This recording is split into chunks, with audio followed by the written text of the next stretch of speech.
रोशा आयुष्यातलं एक नंबर काम केलं हे बरं झालं त्या जुमल्याला आज तू सोबत घेऊन आला. मी तुला कॉल करून तेच सांगणार होतो का तो दलिंदर मला आपल्या सोबत नकोय.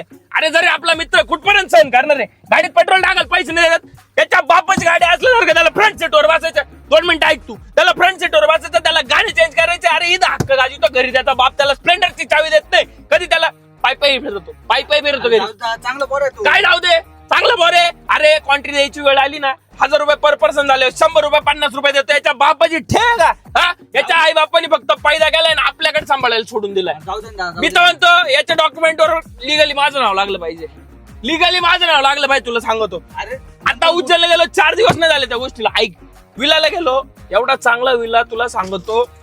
ती तिथं रिसेप्शनिस्ट होती, ती इम्प्रेस झाली माझ्यावर, माझी पर्सनॅलिटी पाहून इम्प्रेस झाली. दुसऱ्या दिवशी याच्या फाटक्या अंडरवेअर पाहिलं तिने वाळत घालेल फेन्स वरती. अरे ती बॅग माझ्या नजरेला नजर देईना ती पोरगी. या अशा भिकारचोट संघ घेऊन फिरायचं का आपण? तू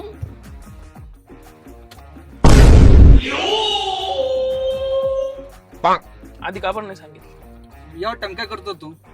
क्षितिज ये पुढं बस फ्रंट सीटवर, त्याला घे पुढं. नको, मला नाही बसायचं पुढे. आज मला समजलंय तुमच्या नजरेत माझी काय लायकी आहे. बस दादा तू एवढं नव्हतं बोलायला लागत रे, आता परत येणार ना तो आपल्यात. 1 2 घरी सोडा, मला पाय नाही जाणत.